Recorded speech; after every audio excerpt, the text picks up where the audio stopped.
मेरे सभी पूर्वजों को मेरा सादर ओम श्री गणेश देवताय नमः। ओम श्री कुल देवताय नमः। ओम श्री गुरु देवताय नमः। ओम सर्वश्री इष्ट देवताय नमः। शिव शरण दोस्तों, मैं हूँ कड़प्पा, आपके सामने फिर से हाजिर हूँ। मेरे धर्म कर्म चारण में आपका स्वागत है दोस्तों। दोस्तों, दिन नक्षत्र तिथि योग और करण इन 5 अंगों से बनता है पंचांग। और रोज संकल्प छोड़कर पूजा करने से, पंचांग बोलने या सुनने से नाना सिद्धि आपको प्राप्त होने की संभावना बढ़ती है। क्योंकि तिथि हमें वैभव देती है, वार हमारी आयु बढ़ाता है, नक्षत्र हमारे सभी पापों को नष्ट करता है, योग हमें जुदाई से बचाता है और करण हमारी सारी मनोकामनाएं पूरी करता है। लेकिन इसके लिए हमें शास्त्र शुद्ध स्वधर्म का पालन करना चाहिए, अंतःकरण शुद्ध करना चाहिए, वास्तु दोष अगर है तो उसे हमें नष्ट करना चाहिए। हमारा भक्ति मार्ग शास्त्रविद कर्मों से भरा होना चाहिए। आत्मा परमात्मा का मिलन हमारे जीवन का उद्देश्य होना चाहिए। इसके बाद ही हमें कोई सिद्धि प्राप्ति की आशा करनी चाहिए। दोस्तों, अब आपको पंचांग आज का सुनाने जा रहा हूँ। इसका उपयोग आप किसी भी धार्मिक कर्मकांड में आराम से कर सकते हैं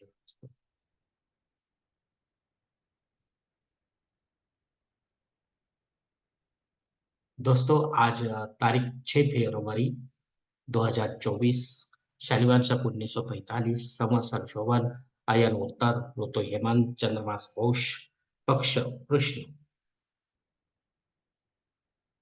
तिथि दोस्तों आज की एकादशी तिथि है। दोपहर 4:08 के बाद द्वादशी तिथि शुरू होगी। वार मंगलवार है दोस्तों। नक्षत्र दोस्तों ज्येष्ठा नक्षत्र है। सुबह 7:35 के बाद मूल नक्षत्र शुरू होगा और कल सुबह 6:27 के बाद पूर्वाषाढ़ नक्षत्र शुरू होगा। योग दोस्तों व्याघात योग है। सुबह 8:50 के बाद हर्षण योग शुरू होगा और कल सुबह 6:08 के बाद वज्र योग शुरू होगा। करण दोस्तों बालव करण है। दोपहर 4:08 के बाद कौलव करण शुरू होगा और कल सुबह या देर रात में 3:11 के बाद तैतिल करण शुरू होगा दोस्तों। प्रमुख ग्रहों की राशि स्थिति सुबह 5:30 कुछ इस तरह होगी दोस्तों। सूरज जो है वो मकर राशि में होगा, चांद वृश्चिक राशि में, गुरु मेष राशि में और शनिदेव अपने कुंभ राशि में होंगे। बम्बई क्षेत्र में सूरज का आगमन और निगमन कुछ इस तरह होगा दोस्तों। आगमन जो है सुबह 7:12 पर होगा और निगमन जो है शाम 6:33 पर होगा। दोस्तों, इस पंचांग के आधार पर आज के नित्य देव पूजा का संकल्प अब हम छोड़ने जा रहे हैं। तो आप अपने दाहिने हाथ की हथेली पर थोड़ा सा जल, थोड़े अक्षत, एक फूल या फूल के पंखुड़ी ले दोस्तों। और ये छोटा सा संक्षिप्त ऐसा नित्य देव पूजा के लिए संकल्प जो है बोलना शुरू कर दे दोस्तों। हरोम शिव शिव शंभोरात्मे प्रवर्तमान सत्य ब्रह्मणो द्वितीय परमते श्वेत वराह कल्पे वैवस्वत मनवंतरे कलियुगे प्रथम पादे जम्बूद्वीपे भरतवर्ष भरतखंडे मेरो दक्षिण दिग्भागे महाराष्ट्र देशे व्यावहारिक चंद्रवाणी शालिवान शक 1945 प्रभवादि षष्ठी संवत्सरों में शोभन नाम संवत्सरे उत्तरायणे हेमंत ऋतु पौष मासे कृष्ण पक्षे मंगलवार वासरे ज्येष्ठा नक्षत्रे व्याघात योगी बालव करणे एकादशी शुभ तिथि वीर गोत्र में उत्पन्न कड़प्पा मोह पात दुरित क्षय द्वारा से ही पार्वती पति परमेश्वर इत्यर्थ विधि विधान से पंचोपचार नित्य देव पूजा एवं इष्टलिंग पूजा करिष्ये। दोस्तों, यह संकल्प यहीं पर खत्म हो चुका है। अब आप आपके दाहिने हाथ की हथेली पर जो संकल्प का पानी है वो सामने वाली थाली में छोड़ दो दोस्तों। दोस्तों, इस संकल्प की काल मर्यादा जो है सुबह 7:35 तक। इसके बाद पंचांग बदलने जा रहा है। तो इस समय के बाद आप अगर आपको कोई संकल्प छोड़ना है किसी धार्मिक विधि के लिए, तो कृपा करके आप ऊपर के बदले हुए पंचांग के अनुसार नया संकल्प अपने जन्म कुंडली के लिए अनुसार तैयार करें। और उस संकल्प में आप जो करने जा रहे हैं विधि उसका उल्लेख अवश्य करें, जैसे कि अभी आपने किया है नित्य देव पूजा के लिए।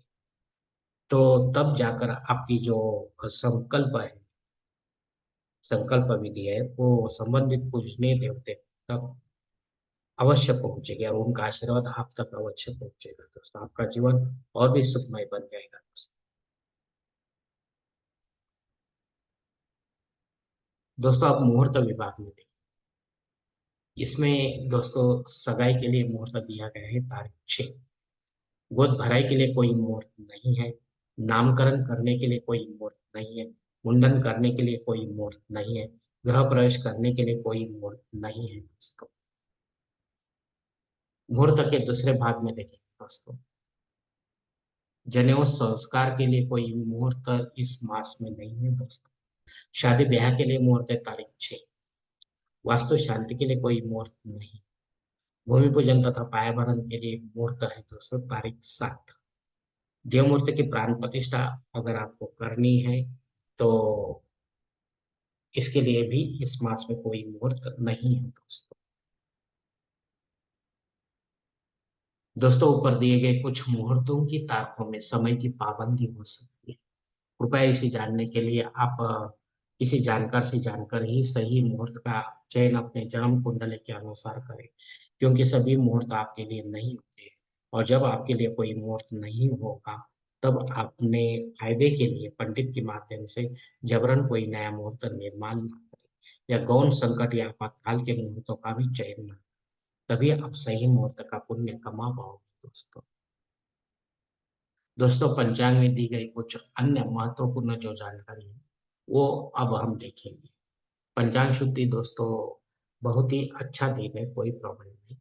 दिन विशेष दोस्तों आज षटतिला एकादशी है। जो भक्तगण इस एकादशी का व्रत का पालन करते हैं, उन्हें नियमों में रहकर पालन करना है। तीखा और नमकीन खाना नहीं है, नहीं तो आपका व्रत टूट जाएगा दोस्तों। और भगवान लक्ष्मी नारायण के मंदिर जाकर आपको अभिषेक युक्त ऐसी सेवा अटेंड करनी है। मिले तो ठीक, नहीं मिले तो जाकर आप विधिवत दर्शन ले दोस्तों। और कुछ दान धर्म करें, पेटी में पैसा दान दोस्तों। और वहीं बैठकर आपको जप करना है, दोनों लक्ष्मी और नारायण का भी। माला के बगैर आपको जप करना है दोस्तों। और दूध या दूध के पदार्थ, फल या फलों का रस आप ले सकते हैं, चाहे जितना लिए दोस्तों। लेकिन तीखा और नमकीन मत खाइए दोस्तों।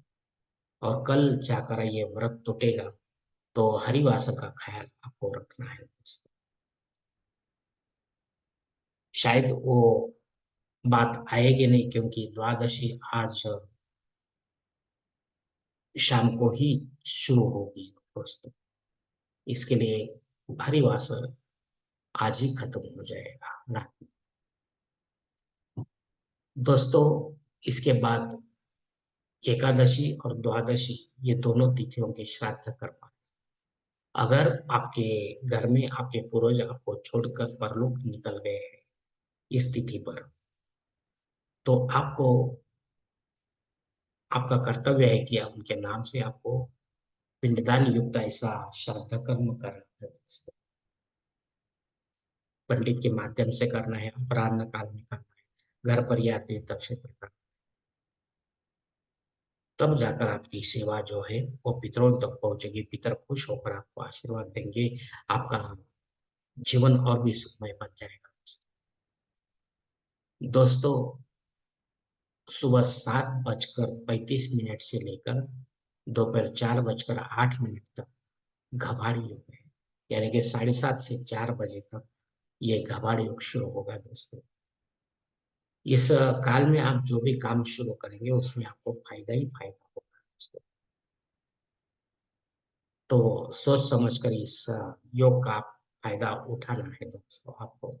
अग्नि धरती पर दोपहर 4:08 के बाद हाजिर है, तब तक नहीं है। अगर नया कोई यज्ञ कर्म कांड शुरू करना है तो इस समय के बाद कर सकते हैं, लेकिन आगे चलकर वो कहीं बंद न हो जाए इसका भी ख्याल आपको रखना है दोस्तों, वरना आपको दोष लग सकता है।